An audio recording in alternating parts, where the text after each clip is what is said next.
Et rebonsoir tout le monde. Salut Florence. Salut. Comment tu vas? Je suis fatiguée. C'est le mood général.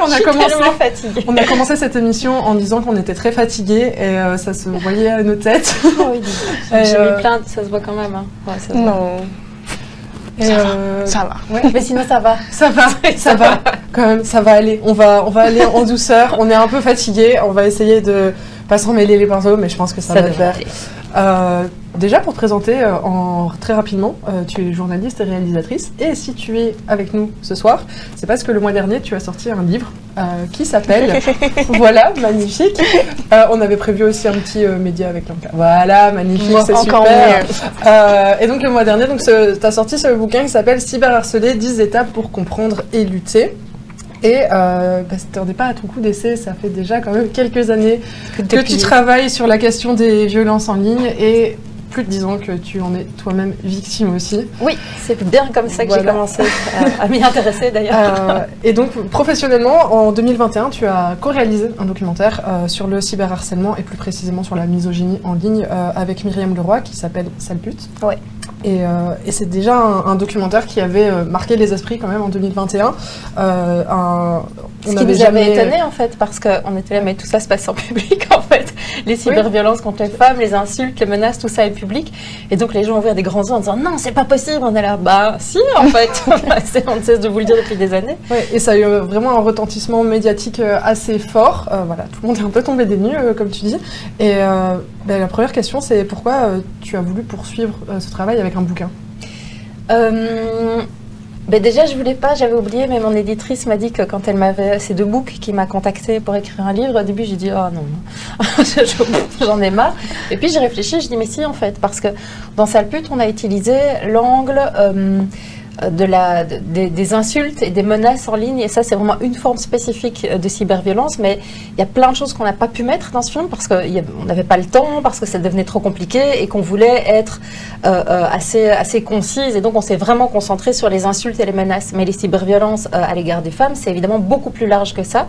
Et puis au moment où on a sorti Sale pute, on a fait avec les chiffres qu'on avait, et plus ou moins conjointement à la sortie du documentaire, mais il n'y a pas de...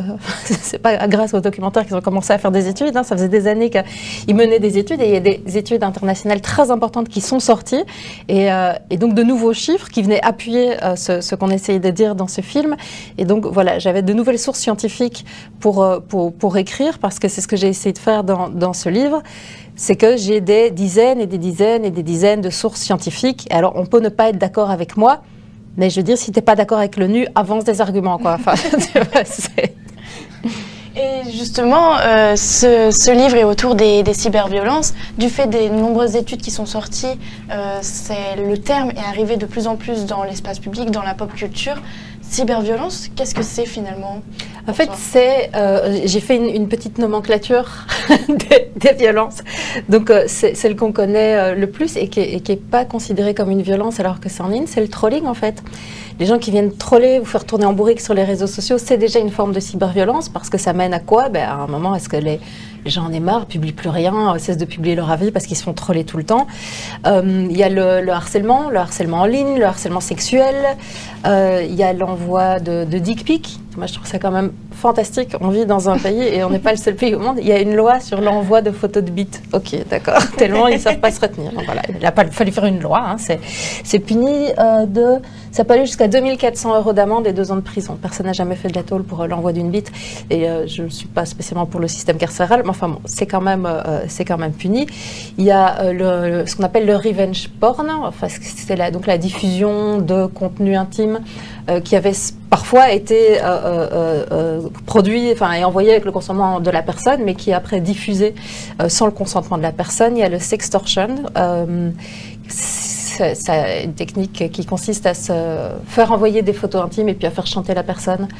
Il y a les deepfakes, ça c'est nouveau, c'est de moins en moins nouveau, mais c'est tellement horrible, quoi. Nous, à notre époque, avec Myriam, c'était plutôt des photos de nos têtes collées sur des corps, mais les deepfakes permettent évidemment d'avoir quelque chose d'extrêmement réaliste. De plus en plus avec le perfectionnement des IA. Et il y a quoi? Le doxing, et qu'est-ce que j'ai mis? Les insultes, les intimidations, les menaces de mort, de viol, de violence, la diffamation, l'atteinte à la réputation, le piratage de vos comptes de votre ordinateur, le raid de signalement pour faire sauter votre compte, l'avalanche de commentaires négatifs sous vos vidéos YouTube, ou alors dans la section commentaires de votre blog, ou alors sous, j'ai pas été voir, mais peut-être que sur Amazon ou la Fnac, il y a sans doute des commentaires super négatifs sur mon livre, j'imagine, parce que c'est ce qu'ils font toujours, mais aussi la discussion de groupes de discussion, les emails, les SMS, les messages privés sur n'importe quelle plateforme, tout ça en fait c'est de la cyberviolence. Et il n'y a pas vraiment, et ça c'est le gros problème de la cyberviolence, c'est qu'il n'y a pas de définition légale. Et donc, comparer des études entre elles, parfois c'est vraiment comparer des pommes et des poires, parce qu'il y a des études qui portent uniquement sur le harcèlement sexuel ou uniquement sur les menaces de mort, des études qui portent sur tout. Et donc c'est très difficile j'ai beaucoup lu la méthodologie des études pour les utiliser, parce qu'il n'y a aujourd'hui encore pas de définition internationale de la cyberviolence. Et comme évidemment il y a des... Enfin, si ça avait été écrit il y a 3 ans, le deepfake n'aura pas été dedans. Donc voilà, ça évolue, mais même le fait qu'il n'y ait pas de définition aujourd'hui, c'est quand même... Et le fait qu'il n'y ait pas de définition et qu'en fait l'éventail des violences est immense, ça peut être compliqué dans les études, mais par contre il y a quelque chose qui ressort et c'est un peu l'éléphant dans la pièce, et c'est le nom aussi de ton bouquin, Cyberharcelé au féminin. Pourquoi ce choix? C'est un groupe social vraiment... parce que beaucoup plus attaqué. Ce que montrent les études, c'est qu'entre 80 et 84% des victimes de cyberviolence sont des femmes. Alors, il y a des hommes qui sont victimes de cyberviolence, évidemment, mais je veux dire, l'immense majorité, ce sont des femmes, et c'est à elles que j'avais envie de m'adresser, parce que, tu l'as dit, sale pute, en fait, les gens disaient « Ah, vous avez fait un film sur le cyberharcèlement ?» Non, en vrai, on a fait un film sur la misogynie, parce que c'est la manière dont la misogynie s'exprime aujourd'hui.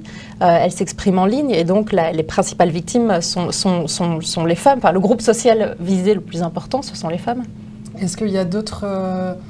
critères, d'autres traits, d'autres groupes sociaux qui sont visés? Oui, plus vous faites partie d'une minorité, plus, enfin c'est impossible d'étudier les cyberviolences misogynes sans utiliser l'intersectionnalité en fait. Et là, il y a une très grosse étude et très importante qui a été faite, évidemment, pas par des pouvoirs publics, mais par une association qui s'appelle Féministes contre le cyberharcèlement, qui est sortie il y a 2 ans, qui a interrogé les Françaises et les Français sur les cyberviolences, et qui montre, et là c'est Françaises et Français réunis, parmi les victimes de cyberviolence, 85% font partie d'une minorité d'orientation sexuelle, 78% d'une minorité religieuse et 71% d'une minorité raciale ethnique. Donc c'est indissociable du racisme, de l'antisémitisme, de l'homophobie, de la transphobie. Évidemment, plus vous faites partie d'une minorité ou de plusieurs, plus vous êtes porteur de plusieurs critères de discrimination, plus vous êtes susceptible de vous faire cyberviolenter. Et donc ça, c'est pour le côté des victimes. Mm-hmm. Maintenant, il y a aussi les personnes qui commettent ces les violences. Auteurs. Et il y a moins de chiffres aussi, enfin moins d'études qui parlent vraiment sur les auteurs, mais on en a quand même quelques-uns qui sont plutôt toutes dans le même sens. C'est que l'immense majorité des auteurs sont des hommes. Entre 80 et 86% des auteurs de cyberviolence sont des hommes, selon les études. Donc, quand l'immense majorité des victimes sont des femmes et l'immense majorité des auteurs sont des hommes, ça ne me semblait pas inintéressant à observer comme phénomène, en disant, tiens, de quoi est-ce que ça pourrait bien être le signe quand même? Donc oui, ce sont principalement des hommes qui cyberviolentent. Alors, s'il y a quand même un petit, entre, je sais pas moi, 14 et 20% qui ne sont pas des hommes et qui ne sont forcément pas des licornes non plus. Donc il y a des femmes évidemment qui participent aux cyberviolences, mais souvent les femmes se harcèlent entre elles et les hommes harcèlent les femmes. Et ça, c'est une des dynamiques qu'on retrouve aussi dans la violence scolaire, dans le harcèlement et le cyberharcèlement scolaire, c'est qu'on voit que les filles harcèlent les filles et les garçons harcèlent les filles et les garçons. Et donc, par rapport aux auteurs, il y avait quelque chose de très intéressant dans ton bouquin. Tu identifies des profils, 5 différents. Ouais, c'est un peu un système de toutes les personnes voilà, qui participent de près ou de loin. Est-ce que tu peux un peu nous détailler il y a les... j'ai été les reprendre parce que j'avais oublié. Ah oui, j'ai fait ça. Ah oui, c'est vrai, j'ai fait ça. Donc les leaders, ça c'est vraiment des leaders d'opinion qui construisent des discours de haine, des supports visuels, là-dedans on retrouve des influenceurs masculinistes, des leaders d'extrême droite, parfois des journalistes ou en tout cas des personnalités médiatiques qui comptent principalement en France. Il y a les suiveurs, eux, ils viennent se greffer à ces initiatives pour relayer le contenu et rajouter leur couche. Les commentateurs, eux, c'est des gens qui ne sont pas spécialement animés par une idéologie de haine, mais ils aiment bien le débat musclé, ils aiment bien aller un peu mettre les pieds dans la boue. Et donc, c'est souvent ceux qu'on retrouve penauds devant les tribunaux qui disaient « Ah, je ne sais pas ». Aussi parce que ces gens-là ne savent pas utiliser un VPN. Enfin, tu vois, ils ne savent pas masquer leurs traces. Et donc, tu vois, quand devant des tribunaux, tu as des gens de 75 ans qui tournent leur chemise « Oh, je ne savais pas, c'était de l'humour ». Ben voilà, ça, c'est des gens qui viennent se mêler à la bagarre une fois que la bagarre a déjà eu lieu et qui commentent. Et puis, vu que de toute façon, tout le monde commente des horreurs, on commente une horreur en plus. Sauf qu'eux ne savent pas masquer leurs traces. Et donc, c'est généralement eux devant les tribunaux et pas les leaders. Il y a les gens qui sont faussement passifs. C'est pas des gens qui vont aller insulter ou mettre des insultes ou des commentaires, mais qui vont liker des commentaires. Et en fait, je dis faussement passif parce que ça n'a l'air de rien de liker un commentaire, mais c'est aussi comme ça que les algorithmes fonctionnent, c'est que plus un contenu est liké, est vu et partagé, plus l'algorithme va le pousser. Donc en fait, cette manière d'y toucher sans avoir l'air d'y toucher touche vraiment au cœur de l'algorithme et vient mettre ce contenu haineux en avant. Donc en ça, ils sont faussement passifs, ils sont vraiment actifs. Et puis, il y a les spectateurs et les spectatrices. Et là-dedans, c'est pas un groupe homogène. Il y a des gens qui voient, qui trouvent ça horrible, mais qui n'osent pas intervenir parce qu'ils n'ont pas envie de se mettre en danger, ils n'ont pas envie d'être ciblés. Il y a des gens qui se sont retrouvés ciblés par des vagues de harcèlement et qui sont ciblés depuis des années parce qu'ils m'ont défendu. Donc, je comprends que parfois, les gens n'aient pas spécialement envie de se mêler de ça. Et puis, donc, il y a ceux qui n'interviennent pas parce qu'ils n'ont pas envie d'être ciblés eux-mêmes. Et puis, il y a une autre catégorie à laquelle j'en veux beaucoup plus au fur et à mesure des années. C'est des personnes qui sont socialement dans des positions où elles pourraient sonner la fin de la récré, rappeler la norme et dire que ça ne va pas et qui ne le font pas.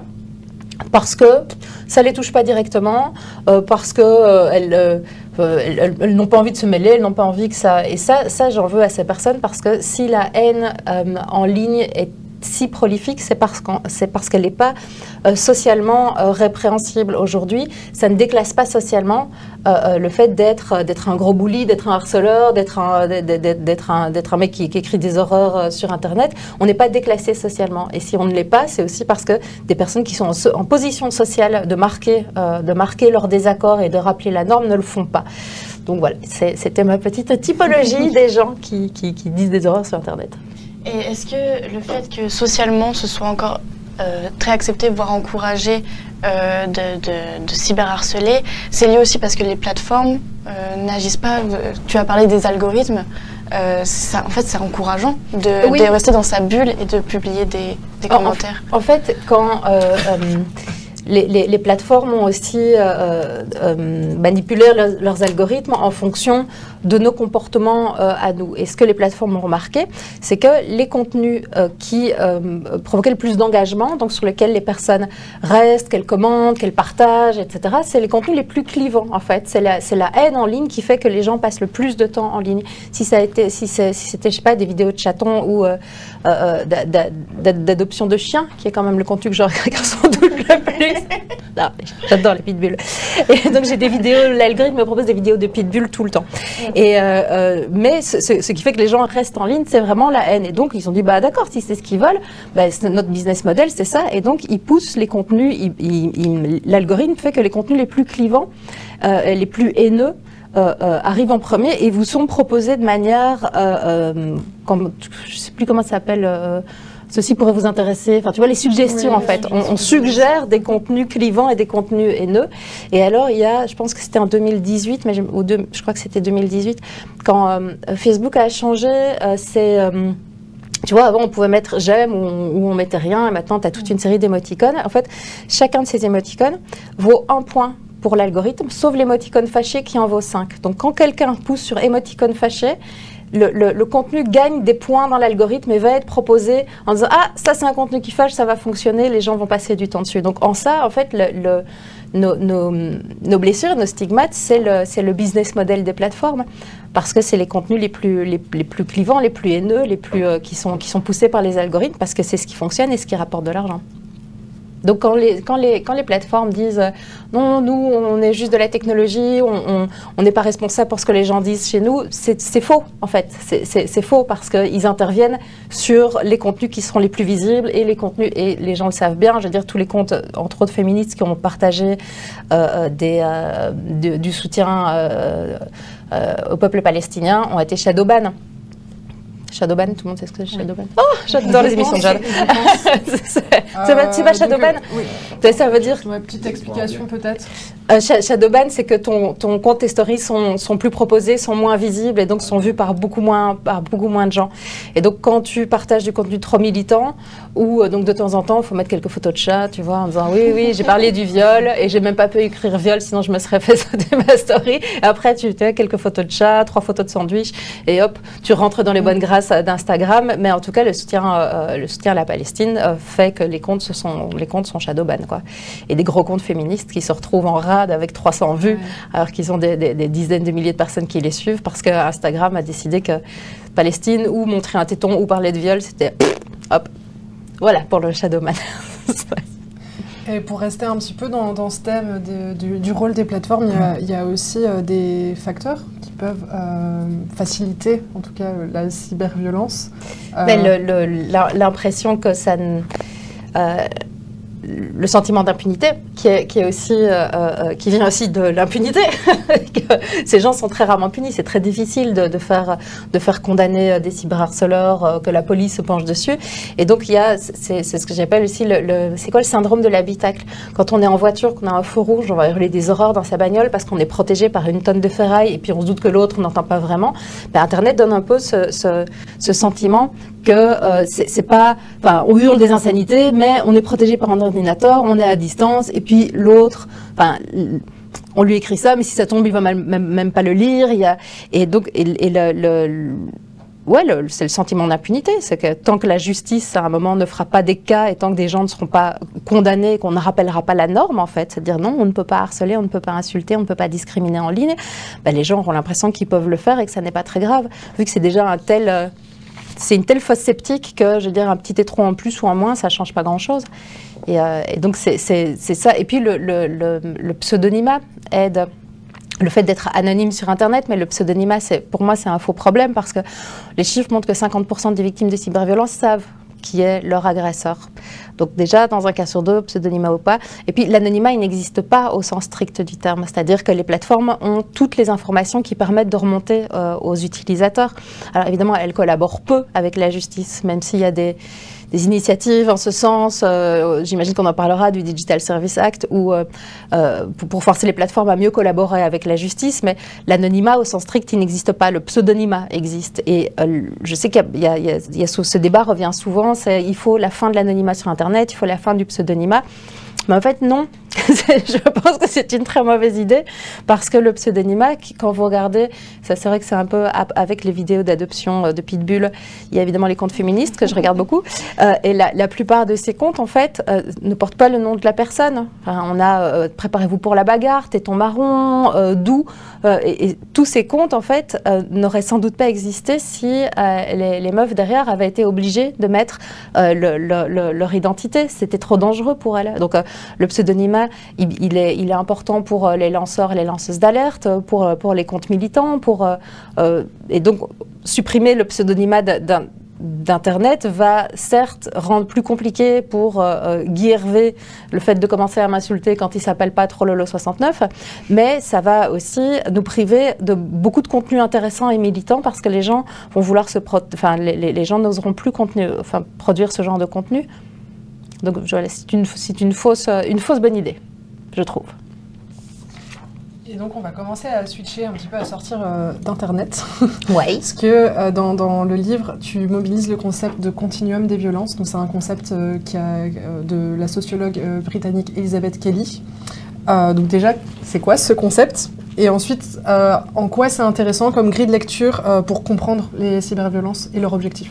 Alors le continuum des violences sexistes et sexuelles, ce qu'explique cette sociologue, c'est que toutes les femmes sont victimes de comportements de violences sexistes ou sexuelles. Ça va de ce qui est socialement acceptable comme enfin, ce qui est encore aujourd'hui socialement acceptable, qui est la petite remarque sexiste, la petite blague un peu misogyne, le fait de se faire alpaguer dans la rue, aux comportements les plus violents tels que le féminicide. Mais toutes les femmes se trouvent sur ce continuum et elles sont toutes victimes de ce type de violence. Et pourquoi c'est intéressant dans le cadre de la cyberviolence, c'est que finalement, Internet, c'est une violence en plus de toutes celles qu'on subit déjà, de toutes les peurs qu'on a, du fait qu'on n'utilise pas l'espace public de la même manière, du fait qu'on prend des taxis quand il fait noir parce qu'on n'ose pas marcher, du fait qu'on se prend des remarques sexistes, enfin des remarques sexistes, des blagues sexuelles, etc. En plus, c'est un espace public en plus dans lequel on ne peut pas évoluer sans être violenté. Et ça c'est important aussi, c'est de rappeler que Internet, c'est l'espace public le plus important dont on dispose aujourd'hui. Et ça, la pandémie nous a un peu aidé à faire comprendre ça, parce qu'on dit ouais bon, ça reste Internet. Internet, c'est pas un jeu vidéo. Je veux dire, pendant la pandémie, on a pris nos cours via Internet, on a reçu on a fait nos courses, on est resté on a fait des, enfin pas moi, je ne juge pas les gens qui ont fait des apéros. Ces apéros Zoom, mais c'était quand même très triste. Mais on a fait des apéros sur Internet, on est resté en contact les uns avec les autres, on s'est informé, on a reçu les résultats de notre test PCR. Je veux dire, c'est pas un jeu vidéo qu'on peut éteindre si jamais un jour il nous fait un petit peu mal aux yeux. Internet, c'est l'espace public le plus important dont on dispose aujourd'hui. Et donc le fait que sur cet espace-là, on soit quasi systématiquement violenté quand on est une femme et qu'on y met les pieds, ça a tout à voir avec le continuum de violences sexistes et sexuelles, un concept qui a été créé bien avant l'apparition d'Internet. Et donc, à terme, qu'est-ce qui va se passer? Les femmes n'utiliseront plus Internet, peut-être? En fait, ce qu'on voit, c'est qu'en effet, il y a plus, par exemple, Twitter en Belgique, c'est 70% d'hommes et 30% de femmes. C'est pas beaucoup. Et c'est que les femmes désertent le débat démocratique, finalement. Donc, elles le désertent non seulement via Internet, c'est-à-dire elles ont plus de mal à donner leur opinion, elles se retiennent de s'exprimer sur certains sujets parce qu'elles savent qu'après elles vont subir des violences ou qu'elles n'ont pas envie. Et puis, ce qui est important avec Internet, c'est que c'est un endroit qui peut influencer le débat politique, le débat démocratique, la ligne des médias. Je veux dire, il n'y a pas un journaliste en Belgique qui s'est levé un matin en se disant « Tiens, ce serait peut-être intéressant de parler des traces de la colonisation dans l'espace public ». Aucun, jamais, ça ne s'est jamais passé. Enfin, je veux dire, c'est parce qu'il y a eu des militants et des militantes en ligne qui ont amené ces sujets, qui ont milité, que ce sujet, finalement, s'est retrouvé à la une, pas à la une de l'actualité, mais a été un sujet de débat dans les médias traditionnels. Donc, c'est un endroit très important où les personnes qui ne sont pas dans les médias traditionnels, qui n'ont pas la parole, dont les aspirations, dont les combats, dont les difficultés ne sont pas représentées dans le débat démocratique, c'est là qu'ils peuvent s'organiser, faire entendre leur voix et espérer MeToo. Je dis MeToo, pas d'Internet, pas de MeToo.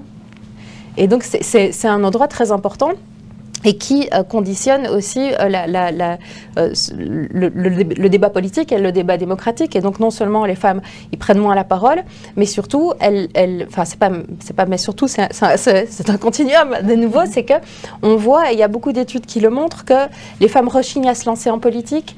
Il y a des étudiantes en journalisme qui ne veulent pas devenir journalistes parce que finalement, elles n'ont pas envie de... Enfin, ça fait partie d'aucun métier. C'est le revers de la médaille acceptable pour absolument aucun métier de se faire insulter et de se faire menacer. Donc, on a des femmes qui ne deviennent pas journalistes, des femmes qui ne se lancent pas en politique. Moi, je fais j'ai de la prise de parole de chercheuses, de doctorantes, etc. Et elles me le disent chaque fois en me disant « Moi, je ne sais pas si on m'appelle... dans les médias, si je vais y aller, parce que si pour me faire insulter après en ligne, j'ai pas envie. Donc de quelle somme de savoir sommes-nous privés? Parce que les femmes préfèrent se taire pour se protéger. C'est ça l'enjeu aujourd'hui des cyberviolences.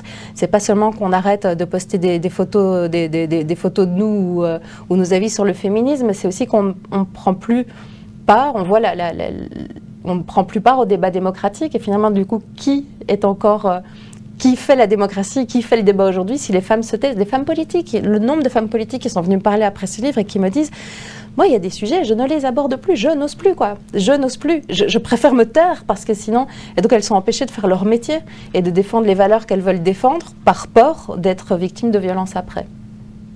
Et par rapport aux journalistes, il y a un rapport de l'UNESCO qui est sorti en 2021, très intéressant. The Chilling. Oui, de Chilling est vraiment Chilling pour le coup, qui rapporte que 76%. 73% des femmes journalistes sont violentées dans le cadre de leur travail. Dans le cadre de leur travail. Et le premier thème de reportage qui est à la cause des violences, c'est les reportages liés au genre. Ensuite, il y a la politique, ce genre de choses.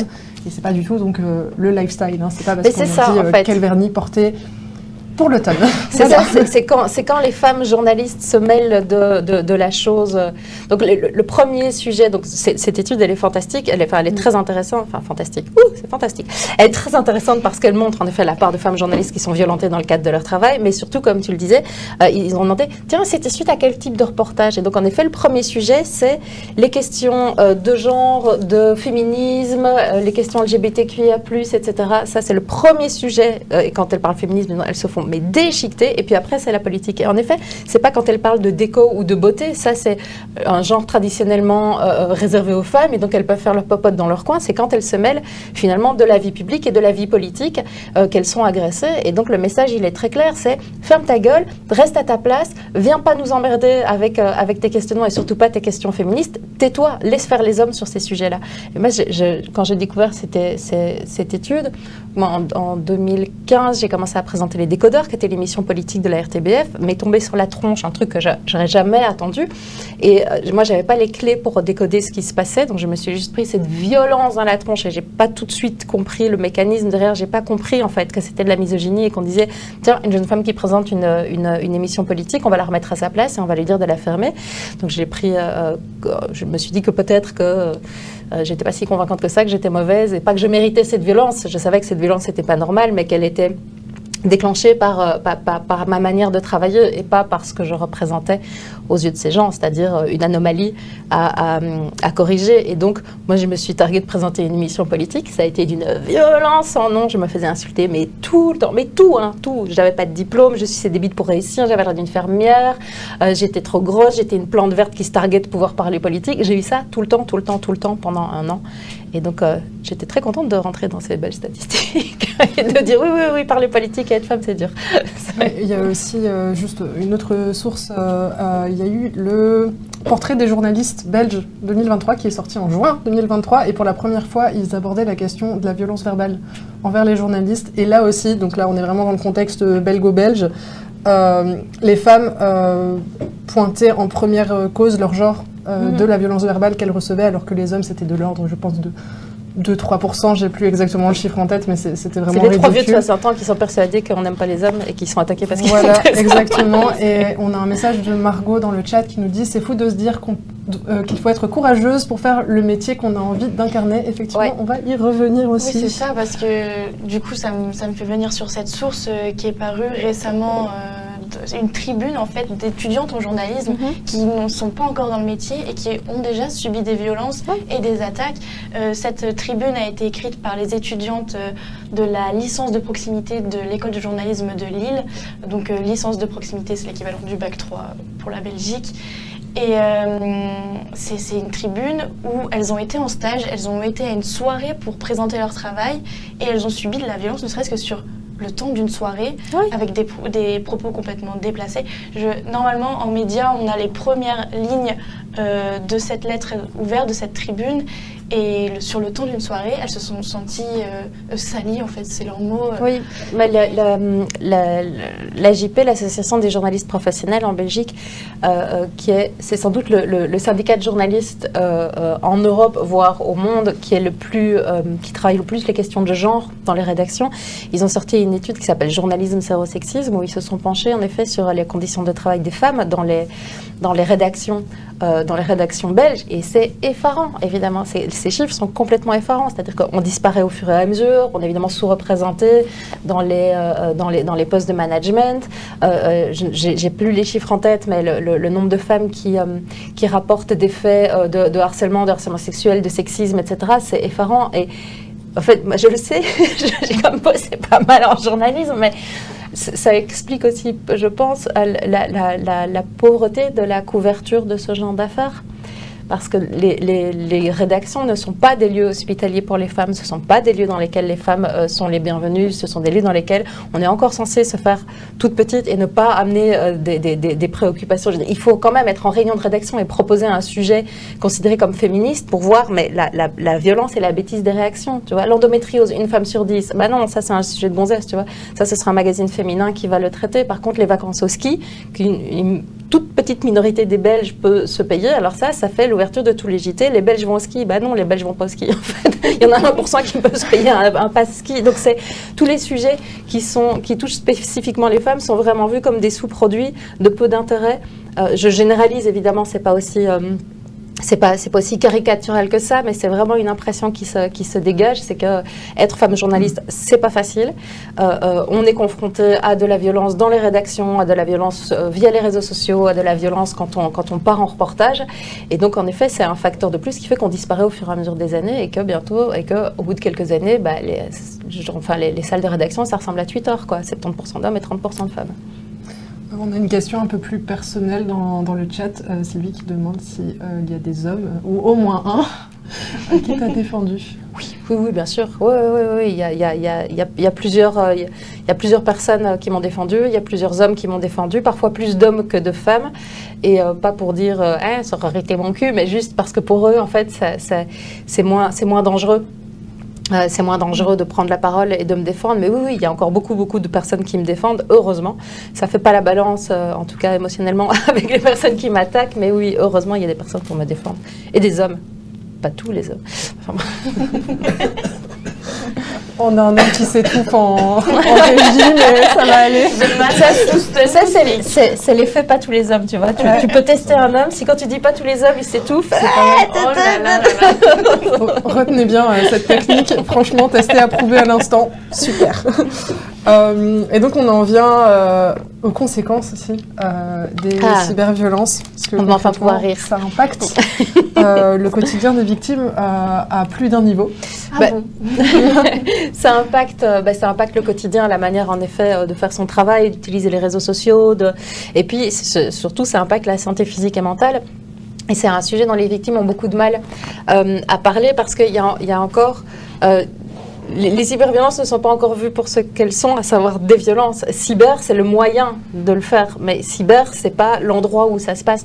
On n'est pas violenté sur Internet, et puis quand on éteint Internet, la violence, c'est fini. Et c'est de nouveau cette étude qui a été menée par Féministes contre le cyberharcèlement qui donne des chiffres catastrophique, même s'il y avait déjà d'autres chiffres avant, mais c'est 88% des victimes de cyberviolence souffrent ou ont souffert de troubles anxieux et dépressifs. Un tiers des victimes souffrent du syndrome de stress post-traumatique. C'est un syndrome dont souffrent 80% des victimes de viol. 49% des femmes visées disent qu'elles craignent pour leur sécurité, 32% pour la sécurité de leur famille. Et surtout, 49% des victimes ont eu des pensées suicidaires et 14% ont tenté de se suicider.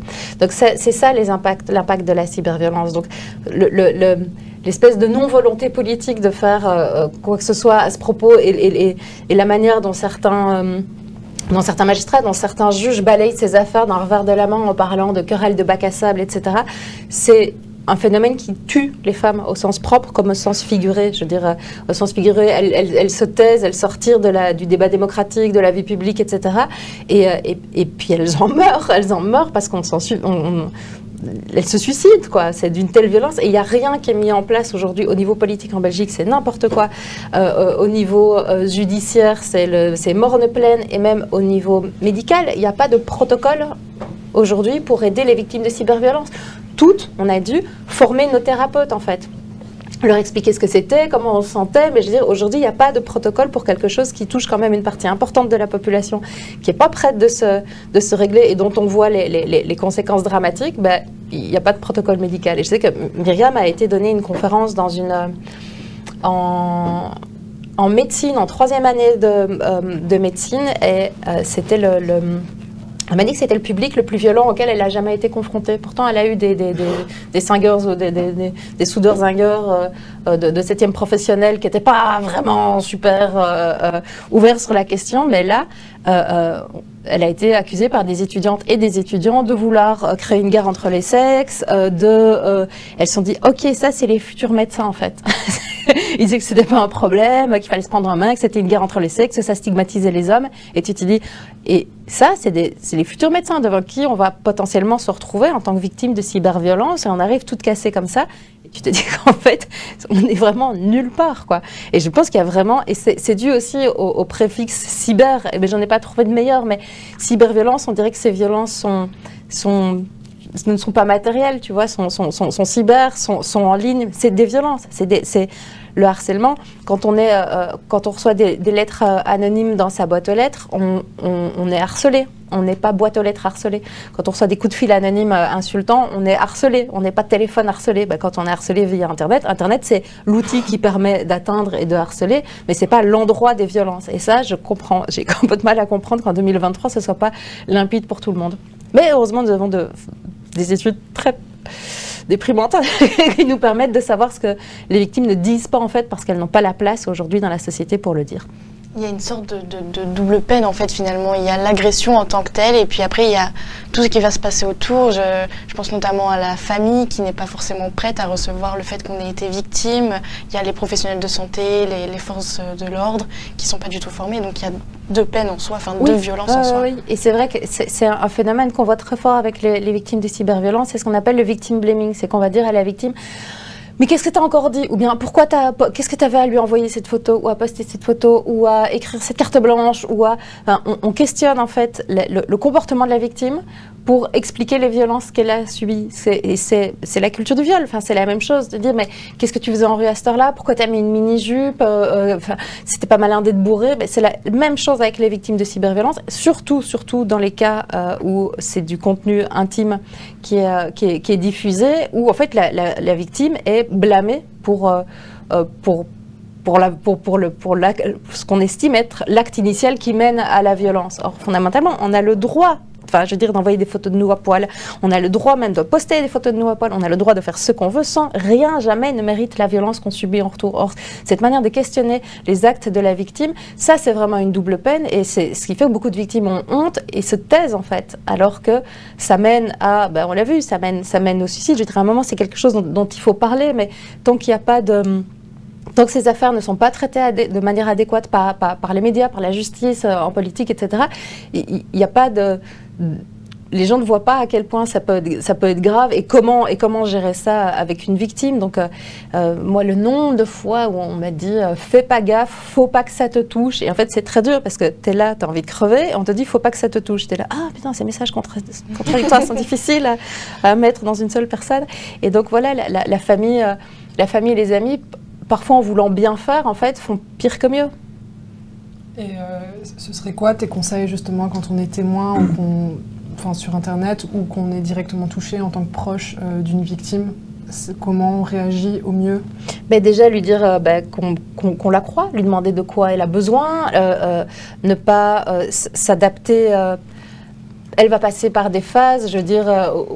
Au début, moi je me souviens, une des vagues les plus violentes que j'ai vécues, au début ça m'a fait rire parce que j'étais là, ah, islamiste, là je m'attendais à beaucoup de choses, mais islamiste, ça on l'avait jamais fait. Au début ça m'a fait rire, tu vois, je me suis dit genre, ah, ils sont rigolos, puis j'étais là, oula, non en fait ça prend beaucoup d'ampleur, en fait c'est pas drôle du tout, c'est en train vraiment, et donc c'est s'adapter à la victime, ne rien faire dans son dos, lui dire, lui proposer de l'aide par exemple pour récolter les preuves, faire les captures d'écran, etc., retranscrire les tweets, les insultes, lui proposer de l'aide parce que c'est dur, on est victime d'une vague de haine et puis après on est censé passer des jours, des semaines. J'ai passé 2 mois sur un dossier, à aller chercher toutes les merdes qui ont été écrites sur nous pour aller porter plainte. Donc, lui proposer de l'aide par rapport à ça. Ne pas, quand on est spectateur, par exemple, arrêtez d'envoyer des captures d'écran, d'insultes. Je veux dire, la personne n'est pas toujours dans un état. On peut dire, écoute, j'ai vu un truc sur toi, j'ai fait une capture d'écran. Si jamais c'est chez moi, enfin, tu vois, si jamais t'en as besoin, je l'ai gardé, etc. Mais nous balancer des captures d'écran d'horreur qui sont écrites sur nous sans nous prévenir, je veux dire, il faut vraiment... être bien, on n'est pas toujours en état de recevoir ça, donc un petit trigger warning, une petite demande peut-être, et surtout ne pas blâmer la victime, quoi. Elle va passer par des phases à être épuisée, à dormir tout le temps, à être déprimée, à vouloir porter plainte, à ne plus vouloir porter plainte. Tout ça, c'est normal, ce sont des phases qui vont passer. Et surtout, il faut les respecter. Il y a des victimes qui veulent porter plainte et se battre en justice, et c'est génial. Il y a des victimes qui ne veulent pas, qui veulent juste oublier tout ça, fermer leur compte et ne plus jamais y penser. Eh bien, c'est très bien. On fait ce qu'on peut. Il n'y a pas de... il n'y a pas de bonne réaction pour une victime, et donc ne lui donnez pas, enfin voilà, ne lui dites pas, dire aux gens tu ne dois pas avoir mal, tu ne dois pas faire gaffe, ferme tes comptes, qu'est-ce que tu fais sur Internet. Ça part d'une bonne intention à la base parce qu'on voudrait que la personne n'ait pas mal et soit protégée, mais en fait ça fait vraiment pire que mieux. Donc être présent, respecter ses souhaits et surtout l'aider à la récolte de preuves si elle veut porter plainte. Et en plus on a quand même un certain nombre d'années pour porter plainte. Donc on peut, il y en a un contre qui j'ai porté plainte, mais 2-3 ans après, quoi. J'aurais pas pu. Au bout de 2-3 ans, j'ai dit, bon, maintenant, je le fais, quoi.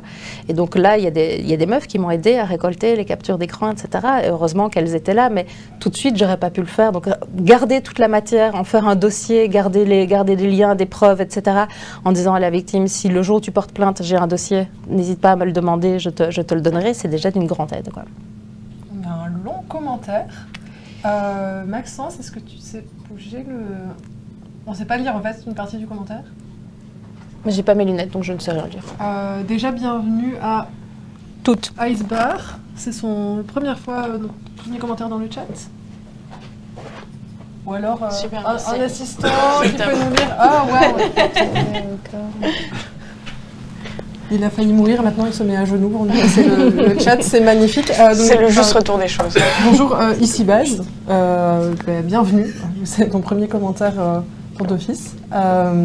Donc merci de tenir vos propos et je pense qu'il est nécessaire de les relayer. Je me demande si cela ne montre pas aussi que le journalisme et les médias sont des lieux majeurs de pouvoir où les discriminations sont amplifiées, dans le sens où je pense que le racisme doit aussi être un frein à exercer ce type de métier. Personnellement, j'ai l'impression que les médias sont au cœur des enjeux politiques et cela donne lieu à des violences pour affirmer, marteler des idées. Oui, ce sont des lieux de pouvoir hétéronormés, blancs. Je veux dire, il y a quand même très peu de journalistes issus de la diversité. Avec le fait qu'on les appelle issus de la diversité, ça veut dire il y a eux et nous. Et je fais totalement partie du problème. Hein, je veux dire, enfin, je fais partie du problème, c'est-à-dire que je suis blanche, mes parents sont profs d'UNIF, je veux dire, j'ai pas mangé des cailloux quand j'étais petite. Arrêtez, vous me faites peur avec le téléphone comme ça. Donc, ce sont effectués par des professionnels. Ce sont des lieux dans lesquels il y a peu de représentativité et d'où l'importance en fait de ces prises de parole sur Internet et des militantes et des militants, c'est que si on comptait sur l'ultra-représentativité des journalistes pour amener des sujets tels que, en effet, la place de la colonisation dans l'espace public, bah, on n'y arriverait jamais, quoi. Donc c'est évidemment pas des lieux... Enfin, je sais pas, vous voyez à quoi ressemble une rédaction journalistique. Enfin, c'est pas le festival Esperanza, quoi. Enfin, c'est très peu représentatif de ce qu'est finalement la société. Et pas spécialement parce qu'il y a du racisme à l'entrée et qu'on dit « Ah, toi, t'es noir, tu peux pas devenir journaliste », mais c'est parce que si c'est un métier où tu ne vois jamais personne qui te ressemble, ou ce en quoi tu crois, ou tes aspirations, ou tes problèmes ne sont jamais représentés, tu ne te dis pas que toi-même tu peux faire ce métier. Le manque de représentativité, c'est ça qui l'amène. C'est une barrière a priori. On ne se projette même pas dans ce type de métier parce qu'on n'y est pas représenté et nos aspirations n'y sont pas représentées. Voilà, je ne sais pas si j'ai répondu. Et bien souvent, ça commence dès l'école. Oui, pour avoir vu certaines écoles françaises notamment, dès l'école, la sélection se fait déjà sur le terrain social. Oui, évidemment. C'est quand même un métier dans lequel, déjà, il faut assumer financièrement de se lancer en journalisme et d'être pigiste. Enfin, je veux dire, c'est un privilège de pouvoir être journaliste pauvre. Sans l'aide de mes parents, moi, j'y serais pas arrivée. Donc, je veux dire, il faut les conditions financières aussi pour pouvoir tenir les premières années, être payé au lance-pierre. Enfin, il faut de l'aide. Le jour où j'ai eu enfin un chômage calculé sur mes revenus à la FGTB, ils m'ont dit « Mais bravo !» J'étais là, « Mais merci, c'est gentil !» Ça faisait des années que je cumulais les piges et que j'avais une espèce d'ersatz de chômage qui ne me permettait pas de vivre. Et le jour où enfin j'ai cumulé assez de piges pour avoir un chômage calculé sur mes revenus, c'était mes festivals, quoi. Et donc c'est un métier qu'il faut avoir les moyens d'exercer. Donc voilà, c'est ce qui fait aussi que c'est pas un métier dans lequel il y a dans lequel toutes les couches de la population sont représentées. Ça, c'est une certitude. Je me reconnais très bien dans cette histoire de pigiste parce que je suis en train de le vivre actuellement. Non, le jour où tu auras un chômage calculé sur tes revenus, je te jure, c'est gardé. Là pour l'instant, 2023, c'est juste, j'ai eu mon master avec grande distinction et puis on verra. Ouais. C'est vraiment ça. Tu as déjà un petit peu parlé de l'inaction politique et aussi de la lenteur de la justice. Oui. Quelque chose que tu dis assez souvent et déjà au moment de la sortie du documentaire Salput, tu disais déjà ça, c'est que la justice belge est encore au Moyen-Âge. Oui, elle n'a pas beaucoup évolué. Elle n'a pas beaucoup évolué depuis, c'est-à-dire que... Alors... il y a une spécificité en Belgique qui rend les poursuites assez compliquées, c'est-à-dire qu'en 1831, quand les tout nouveaux Belges, ont écrit une constitution. Ils ont voulu protéger la presse, ce qui est une excellente idée au demeurant, mais il a fallu définir ce qu'était la presse. Et la manière dont la presse est définie dans la Constitution, c'est ce qui est public et écrit. C'est l'article 150 de la Constitution qui établit le délit de presse. Ça veut dire que pour protéger la presse, il fallait...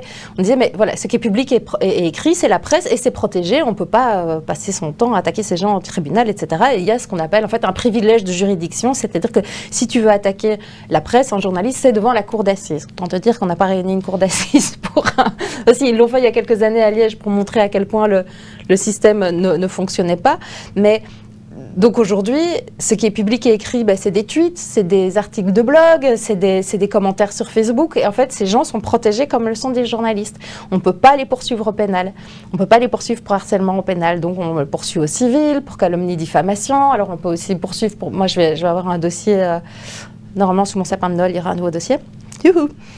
Où on va attaquer pour harcèlement, mais ça veut dire que dans ce dossier, je vais devoir remettre une lettre de ma psychiatre qui atteste que j'ai des séquelles psychologiques.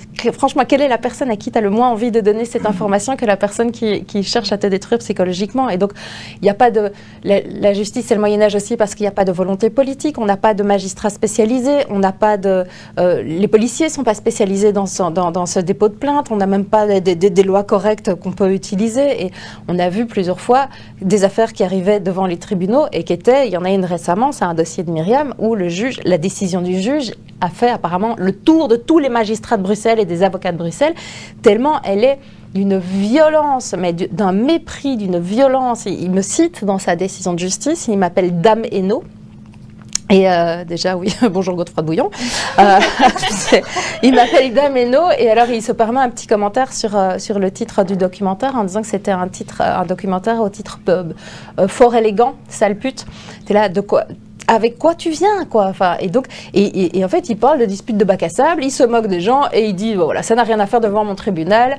Si ces gens-là étaient de bonne volonté, ils auraient fait une médiation et donc ils refusent. C'est un demi-déni de justice en fait. Ils refusent de juger cette affaire et donc on a des juges. Et alors, j'ai rencontré. Il y a beaucoup de gens qui nous regardent. Non, là actuellement ça va, je pense qu'on est dans la moyenne basse. J'ai rencontré un ancien procureur du roi à qui je disais, alors c'est pas scientifique mais quand même pour le moment, quand on se retrouve, toutes les affaires de cyberviolence, de cyberharcèlement que j'ai en tête, que je connais, quand c'est une juge, on gagne, quand c'est un juge, on perd. Il m'a dit, oui. Et j'étais là, ok, d'accord. En fait, ça a l'air tellement établi dans sa tête. Ancien procureur du roi qui a quand même passé sa vie, qui me dit, oui, quoi. Et donc, face à la justice, on est aussi confronté à des gens dont les outils ne sont pas, enfin, c'est pas des outils de leur génération, ils ne comprennent pas vraiment et amener des arguments comme la misogynie, la silenciation des femmes, etc. Tu sens qu'ils s'en battent les couilles, mais avec des raquettes en bois et que c'est pas leur problème, quoi. Donc, on n'a pas encore aujourd'hui de réponse adéquate. Eh ben, mais merci plaisir. Sur ce, ciao. On a quand même un mini espoir. Il y a au niveau européen le Digital Service Act. Qui arrive pour la régulation des plateformes. Voilà, alors c'est un mini espoir parce que déjà si le texte est passé avec tout ce que ces plateformes ont comme force de frappe en termes de lobby j'imagine que ça a été très adouci. En fait, c'est ça, c'est les plateformes pendant des années ont dit, nous, on n'est pas des éditeurs de presse, on n'a pas de responsabilité par rapport à ce qui se dit chez nous. Je vous ai expliqué tout à l'heure que c'est faux, et on le sait entre autres grâce à des lanceuses, ce sont des lanceuses d'alerte de Twitter et de Meta qui expliquent que bah non, si les algorithmes sont manipulés pour mettre certains contenus en avant, alors on ne peut pas dire qu'on ait une technologie neutre et que ce que les gens disent chez nous n'a aucun. Et donc l'Europe a fini par dire, bon, ça commence à faire ça commence à être un peu n'importe quoi. Et donc, il y a ils vont devoir être plus transparents sur la manière dont ils programment les algorithmes. Il y aura une meilleure collaboration avec la justice. Alors, il y a quelque chose dans chaque pays, il va y avoir une espèce d'ombudsman, de service public auquel on pourra s'adresser en disant, voilà, je suis victime ou j'ai vu quelque chose sur Internet qui me semble illégal. Et en fait, ce service sera en contact direct avec les plateformes pour faire retirer le contenu illégal, le contenu illicite. Alors, en Belgique, c'est censé être mis en place en février. Je ne sais pas où on en est, a priori, pas très loin. Il y a 0 budget qui a été débloqué pour ça, pour vous dire la grosse volonté politique. Et ce sera sans doute une espèce d'un mélange. Il y aura UNIA, l'Institut pour l'égalité entre les femmes et les hommes, le CSA, enfin on ne sait pas très bien. Mais surtout, il n'y a pas de thunes, quoi. Enfin, pour vous dire à quel point ils s'en foutent complètement. Et donc voilà, il y a quelques... C'est un petit espoir, mais si les plateformes sont obligées de collaborer plus avec la justice, alors peut-être qu'elles arrêteront. Moi, j'ai un dossier qui a été planté comme ça parce que Twitter n'a pas voulu collaborer en disant « Ah non, on n'a plus les données ». Je suis là, ça, j'ai comme un doute quand même. Mais donc voilà, ce dossier n'a pas abouti parce que Twitter n'a pas voulu collaborer avec la justice. Donc voilà, je ne sais pas ce que ça va donner. Il faut voir sur le terrain, il faut voir quand on aura testé ces Digital Services Act, quand on l'aura un peu tiré dans tous les sens et vu si on pouvait l'utiliser. Alors, ça va dans le bon sens, mais c'est pas assez. C'est un peu trop lent. Oui. Donc ça, c'était pour la justice. Je ne sais pas si tu avais une question. Oui, mais justement, en attendant que toutes ces lois se mettent en place, en attendant que ce soit possible d'avoir cet espoir-là, y a-t-il une manière de se protéger contre ces cyberviolences? Non, ne pas avoir d'existence physique, c'est plus ou moins la seule manière d'être sûr de ne jamais subir des cyberviolences. Et mais tu vois, la justice, c'est vraiment la solution du désespoir. La justice, moi, je trouve qu'elle est importante. La justice ne peut pas absorber toutes ces affaires de cyberviolence. C'est pas possible. Je dirais, il faut 17 tribunaux, enfin en plus. Et, par personne. Par personne. La justice ne peut pas absorber. Mais rien que les violences faites aux femmes, les viols, etc. Imagine que toutes les affaires de viol se retrouvent devant la justice. Enfin, elle peut pas, quoi. Elle n'a pas le temps. Et donc, la justice est importante presque... c'est presque symbolique, en fait. La justice, elle est là aussi pour rappeler la norme, pour dire, dans une société, ceci n'est pas acceptable et ceci est puni. Et en ça, la justice, elle est importante. Pas... en tout cas, moi, c'est ce que j'espère d'elle. Je n'attends pas de la justice qu'elle me répare ou que les choses s'arrêtent. Je veux que la justice rappelle la norme. Et ça, c'est un rôle important qu'elle a. En attendant, le vrai problème, c'est pas tant Internet et la justice, c'est la misogynie. Parce que c'est ce qui s'exprime en ligne contre les femmes, c'est la misogynie, c'est le racisme, c'est ça qui fait qu'on nous coupe les ailes. Enfin, c'est ce sentiment-là. Et donc, on dit toujours l'éducation des enfants, on pourrait peut-être éduquer les vieux aussi, hein, parce que moi, c'est quand même pas des gosses qui me harcèlent. Enfin, tu vois, je veux dire, et puis c'est encore remettre la charge sur l'école, il faut éduquer les enfants. Ben oui, il faut éduquer les enfants, il faut aussi éduquer les vieux, en fait. Et les écoles pour vieux, en fait, c'est les entreprises. Hein. À un moment, les principes d'égalité, c'est des principes avec lesquels on ne peut pas déroger. Les petites remarques sexistes, oui, mais Roger, il est un peu lourd, mais tu sais bien, il est de la vieille école, tout ça, c'est non, en fait.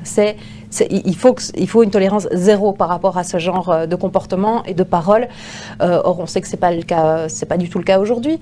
Et donc, il n'y a pas de manière de se protéger. On peut mettre en place quelques trucs techniques pour éviter que des données sensibles se retrouvent disponibles le jour où il vous arrive quelque chose, mais c'est vraiment des emplâtres sur des jambes de bois. J'ai tout un chapitre en plâtre sur des jambes de bois que je n'appelle pas comme ça, mais j'aurais peut-être dû en fait.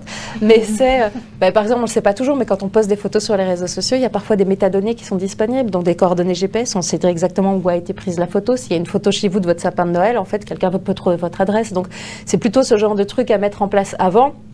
Mais une fois que ça s'est passé, en fait, vous pouvez apaiser vos peines, vous soigner, prendre le temps, bien faire les choses, mais sans protéger, non. Si, rester bien dans son rôle, ne pas donner son avis, ne pas... Donc, en fait, leur obéir. Et même là, vous n'êtes pas... Donc, je suis désolée, c'est pas très positif, mais j'ai jamais aimé les happy endings. Enfin non, j'ai rien de super positif à dire. Si, le truc qui me donne vraiment de l'espoir, c'est les générations qui arrivent. Je trouve que ces petites meufs sont beaucoup moins... elles sont beaucoup plus éduquées que nous. Je veux dire, Bellouk, ça a quand même été traduit en français. On était en 2015, je pense. Enfin, tu vois, et là... c'est vraiment arrivé. C'est même plus tard que ça. C'est arrivé super tard. Et je veux dire, ça c'est le bon côté d'Internet aussi, c'est qu'il y a des générations de meufs qui sont super éduquées, qui n'ont pas envie de se laisser faire, qui jouent avec les codes du genre, qui embrassent la question du féminisme, qui suivent des contes et des personnalités inspirantes. Et elles me donnent plutôt espoir parce que tu sens qu'il ne va pas falloir les faire chier quand même. Elles sont trash, ça j'adore. Et quand même aussi, autre note positive, on a deux messages positifs. Un message très mignon, Margot qui nous dit message de ma petite sœur, elle est trop cool votre invitée.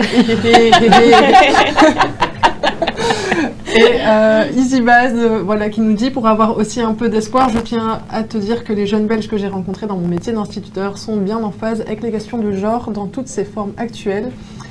Et c'est en fait souvent notre vieux système qui cloisonne et coince les possibilités de prendre position. Oui, bien sûr. Donc, moi, c'est vraiment... J'ai tellement l'impression d'être une vieille toche en disant « Ah, moi, c'est les jeunes qui me donnent espoir. Parce que moi, vous savez, ma génération... » Mais vraiment, c'est... Quand je les vois... Enfin, j'étais à ça de perdre espoir, en fait. Et puis, juste avant la sortie du documentaire Salput, il y a un documentaire qui s'appelle « Les Nouvelles Guerrières » de Elisa... Je n'ai plus le nom de famille d'Elisa en tête, ça m'énerve. Et en fait, j'ai trouvé ce documentaire, mais il m'a tellement... Elisa Vedeka, ce documentaire m'a tellement foutu le feu. J'étais là, il était super bien construit et vraiment, je voyais ces groupes. Et en fait, j'ai écrit à plusieurs des meufs qui étaient dans ce groupe pour leur dire à quel point ça m'avait touchée. Et elles m'ont dit, mais tu sais, merci parce qu'en fait, tu nous as vraiment inspiré. J'étais là, oh mon Dieu, je vais pleurer. J'étais là. En fait, ça m'a fait plaisir parce que je me dis, je me bats contre des nuages comme ça depuis des années. Je veux dire, même à la RTBF, je soulevais des trucs quand j'étais encore sur Facebook, à un moment, j'ai eu un souvenir 10 ans avant. C'était l'affiche de la première et j'avais écrit le premier. Parce qu'il n'y avait que des mecs. Donc, j'ai toujours été vocale sur ces sujets. Et je me suis dit, mais en fait, putain, ça sert à rien. Je me bats je me tape la tête au mur. Et en fait, pas du tout. Il y a plein de générations qui arrivent après. Elles pètent la forme et du coup, elles me donnent plein d'espoir. Je pense qu'on a fait le tour. Oui, il y a une alarme. On a l'habitude. C'est une alarme quoi? Sécurité. Que je sois prévenue. Si vous avez des écouteurs, normalement, c'est bon, c'est désarmé. Ok, parfait. Voilà. Est-ce qu'on a déjà dû interrompre l'émission une fois parce que ça a commencé? C'est vrai? Oui. Merci. Ça va, respire, fais un petit peu de... Tout va bien. Merci beaucoup Florence. De rien, merci de m'avoir invité. C'était super. Et il y a encore ici, c'est possible d'écrire ici des références des différents documentaires cités. Il y a le documentaire #Salput. C'est quoi? Elisa van der Kerkhoff. Oui, Elisa Vedeka, ça s'appelle Les Nouvelles Guerrières. Et celui que j'ai fait avec Myriam s'appelle #Salput. Alors il n'est pas disponible en ligne, sauf éventuellement peut-être que si vous allez sur quelle plateforme il est disponible, mais je ne suis pas censée le dire parce que je n'ai pas les droits d'auteur de ce truc, mais je pense qu'il est sur... Je me demande s'il n'est pas sur Vimeo. Essayez, il y a quoi comme plateforme? Vimeo, YouTube et... Dailymotion. Je me demande s'il n'est pas sur Dailymotion. Si vous tapez #Salput, il n'est pas impossible que quelqu'un l'ait hacké pour le mettre en accès libre. Qui suis-je pour juger? Non, il est plus sur Ovio. Il avait été disponible sur Ovio, sur le site d'Arte, etc. longtemps, mais maintenant il est plus dispo. Et quand les gens veulent organiser des visions, en fait, ils doivent entrer en contact avec la maison de prod et payer, etc. Et nous, comme c'est quand même un documentaire militant, on est content que quelqu'un l'ait hacké pour le mettre en ligne. Ne le dites pas, à ma projeté en cours. C'est vrai? En Bac 3. C'est vrai? Oh, c'est cool. J'ai perdu le chat, Maxence. Ah, il est de retour. Il y avait encore un message mignon. On lit tous les messages mignons. Ce sont des personnes comme vous qui donnent l'impulsion aux femmes de se battre. Bravo les guerrières. Voilà. Plein de messages mignons aujourd'hui. Voilà. Ça fait du bien quand même de ne pas se faire insulter pendant une soirée. On a franchement eu une très bonne communauté. C'est très chouette. Voilà, Tatou, je ne sais pas si tu avais autre chose à ajouter. Non, moi ça va. Très bon moment. Ce n'est jamais positif, mais ça m'empêche pas de sourire. Oh non, vous serez toujours harcelée, même morte. Oh, bonne soirée. Qu'est-ce que tu veux que je te dise? C'est la vérité. Oh waouh. Mais par contre, voilà, et c'est aussi pour ça que j'ai écrit ce bouquin, et c'est pas genre je fais la promo de mon bouquin, mais moi ce qui m'a vraiment aidé, en tout cas à pas péter un plomb, c'est les données en fait. C'est qu'on te dit toujours, ça n'arrive qu'à toi, qu'est-ce que tu as encore fait, pourquoi tu as fait ça? Et puis quand tu vois les chiffres de toutes les études internationales, tu es là, attends, j'ai l'impression qu'on m'a un peu menti en fait. C'est vraiment systémique, le problème est systémique, et moi le comprendre et avoir une grille de lecture du problème, c'est ça qui m'a vraiment aidé, et c'est pour ça que j'ai fait ce docu, c'est pour ça que j'en parle, et c'est pour ça que je fais un livre, c'est pour que les victimes se retrouvent pas toutes seules sans grille de lecture à se dire qu'elles sont des merdes et qu'elles méritent sans doute de se faire insulter, alors que en fait c'est un problème systémique dans tous les pays, mais dans tous les pays, hein, tu vas au Mexique, au Burundi, aux États-Unis, en Belgique, c'est les mêmes chiffres, c'est les mêmes violences, c'est les mêmes insultes, et comprendre ça, avoir une grille de lecture adéquate, ça c'est vraiment ce qui m'a le plus aidé, et c'est aussi ce que je voulais faire, c'est l'offrir pour vous les femmes. Voilà.